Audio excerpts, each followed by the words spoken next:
Next up, we have Dr. Kirsty Ross, who is Industrial Liaison in the School of Computer Science at the University of St Andrews in Scotland, and describes herself as a jack of all trades. Hi everyone, and thank you very much to Wikimedia UK for having me today. This is my first time at the celebration, so I'm quite excited.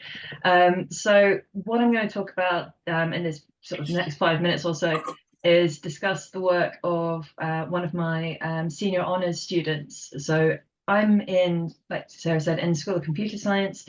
Technically, I'm admin in professional services, although I seem to have been given quite a lot of free rein to essentially explore what I'm interested in, which is brilliant. It means I can do lots of different things. And one of those things that I've been allowed to do is to supervise senior honours students. So these are students who are in the 4th year of their degree, and it is a concentrated piece of work that runs between September and March every year. And they work on this project for about 25% of their time, so about 10 hours a week.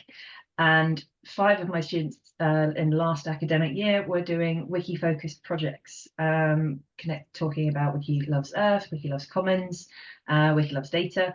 But the one in particular I'm going to talk about today is one that is connected to a project that Sarah is very familiar with, and it's actually connected to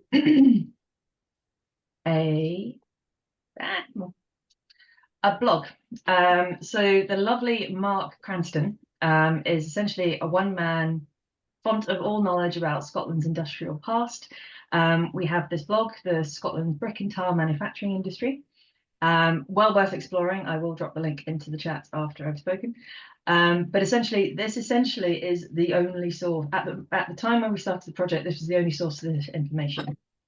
It was in a blog. Obviously, the nature of blogs is that they're built up iteratively as people create articles, so they didn't have a consistent format. So one of the tasks that my student had was to build a web scraper for the blog, pull as much, obviously with Mark's permission, pull as much of the data out as possible to essentially create a data set connecting all of Scotland's brick and tile works to get that prepared and uploaded to Wikidata. And there's the lovely Mark. There's lovely Mark. Web scraper didn't really work.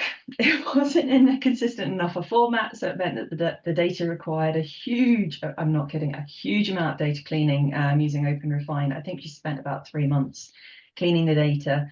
She then, to get the geographic coordinates, the correct geographic coordinates for this 800 plus tile and brickworks from across Scotland, used old Ordnance Survey maps and Google Maps and other sources to literally go through them one at a time, line by line, finding the original geographic coordinates. Enormous amount of work, and huge shout out to Grace Young for that, because it was huge.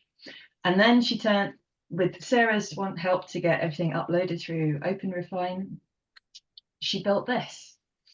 I have talked about, I shared this at Wikimedia and other places, but this effectively is a website where you can visualize Scotland's industrial past. You can explore it in lots of different ways. You can look at the historic map version, which is fascinating because when you zoom in, I'll just zoom in and hope this works. What you can see is that frequently the tile works are aligned to old train lines, for example, which makes logical sense because these bricks are really, really heavy. And you can explore it with different markers. So you can look at the different styles. There's a colorblind mode. We were concentrated quite firmly on accessibility. You can explore timelines using Historypedia. This one we ran out of time to fix because it's got issues. Various ways of exploring the data. So you can look at active brickworks over time. So essentially I basically wanted to use this session to give a real shout out to Grace and to Mark, because this data set is now there on Wikidata and free for everyone to explore and use. Interesting one is this one, where you can actually watch tile work. So if you play with the slider, thinking about the time machine thing, actually, you can actually see brickworks pop up as the years go by, which is very cool. So well worth a look. Also, some of these are obviously missing photos, so if anyone feels like visiting a local site of the brickworks, that'd be great. Most of them aren't there anymore, unfortunately, so you might just be taking photos of the field.